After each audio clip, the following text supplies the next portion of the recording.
These 10 running backs are skyrocketing up ESPN ranking, but should they be? Hey, before I get to the 10 players, let me remind you, flockfantasy.com/endgame is the ultimate cheat code for your fantasy football season. Put your fantasy football skills to the test by playing redraft against myself and Pierre. Battle us to try to take home cash prizes. And you can ace your draft like a pro with our exclusive video draft course to help you dominate your fantasy drafts. Gain the edge with our top-notch draft rankings plus our weekly in-season rankings. And get access to our secret knowledge with our bonus articles and videos that you cannot find anywhere else. And as a special bonus, you can show off your fantasy skills in style by wearing one of our classy Endgame t-shirts for free just by being a member. Sign up now at flockfantasy.com/endgame and get an amazing 30% off your subscription. All right, so I'm looking at the top 10 running backs that have seen their ADP go up over the last 7 days, and I'm going to break down why and if they should. And the biggest riser in ADP rankings over the last 7 days is James Cook, and I love to see it because I've been talking about this guy really all off season, but man, now with the Nyheim Hines injury, an unfortunate injury on the jet ski, thankfully he's okay, but he is going to miss the season.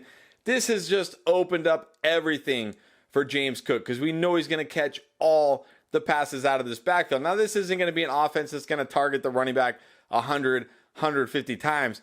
This guy can get 50, 60 catches, and that's really all he needs because this is a guy out in space, is a tremendous player. He's got the speed. He's elusive. He doesn't need to get a ton of touches. Plus, he's going to get some work on the early downs in between the tackles. We saw it last year. He got work on the ground.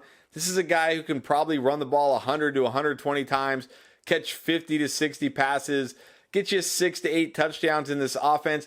And he's going so late in drafts in your PPR leagues. He's an absolute must add.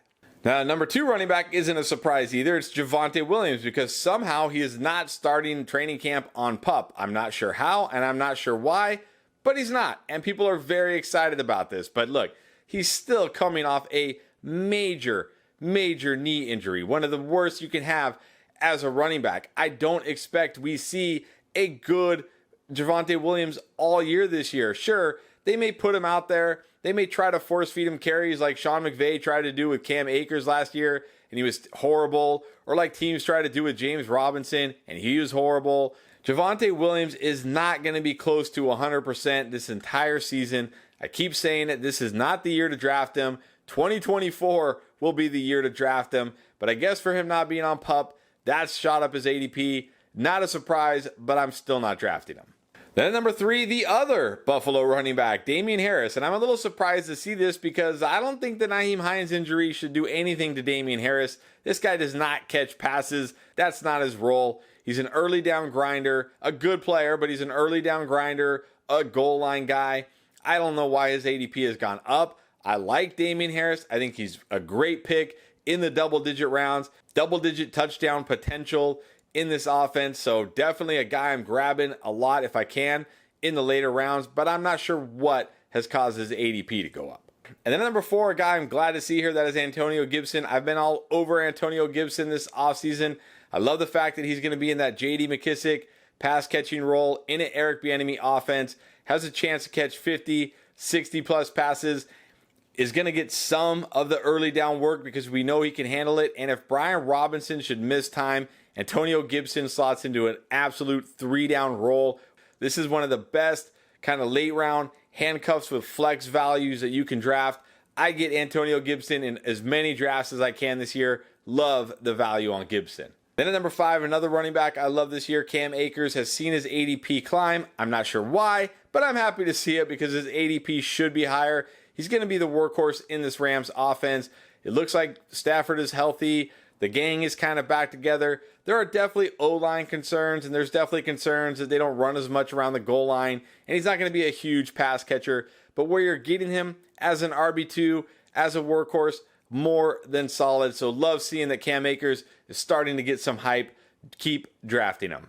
All right, then at number 6, I am confused as to why Gus Edwards' ADP has gone up at all. The Ravens just signed Melvin Gordon. I guess people are expecting J.K. Dobbins not to play this year, and then Gus Edwards basically becomes a starter. I don't see that happening. J.K. Dobbins almost has to play this year because if he doesn't, if he holds out with the way they put him on PUP, then next year he's basically on the last year of his deal again. He gains nothing by not playing this year. So J.K. Dobbins is going to be out there. He's going to play his heart out. He's playing for money. He's playing for a contract.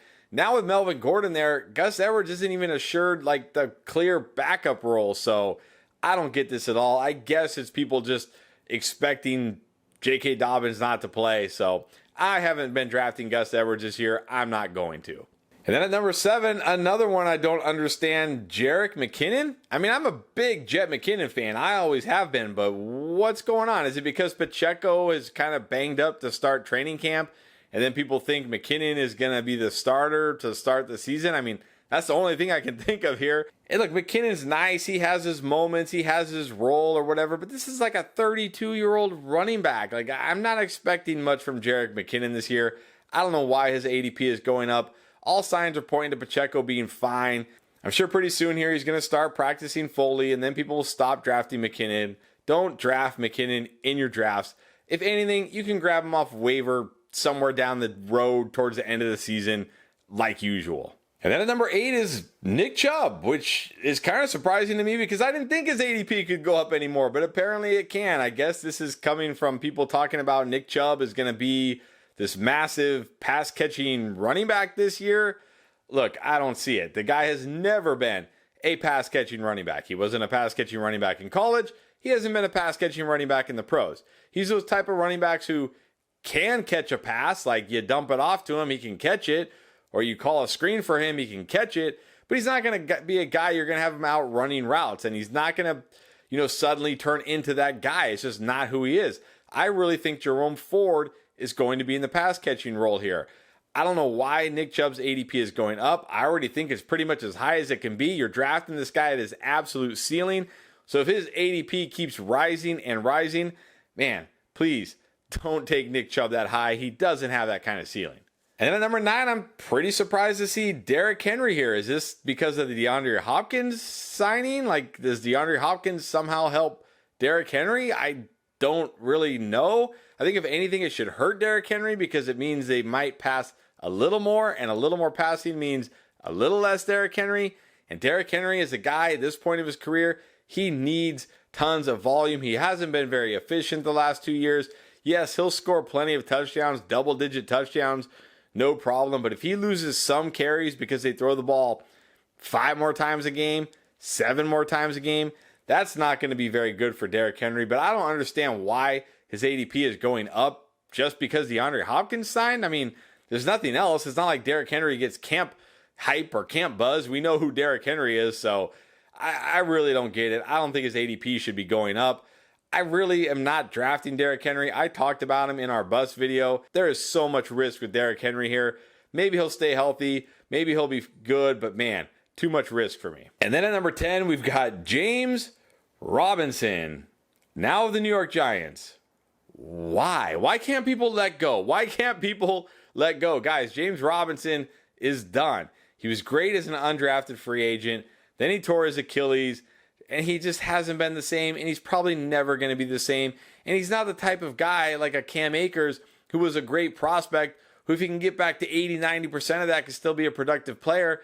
There's a reason he was an undrafted free agent. He wasn't a good prospect. He's a plotter. He doesn't do anything exceptionally well. He's fine, but that's it. He's got a torn Achilles. And Saquon Barkley is back. He signed a contract for 1 year.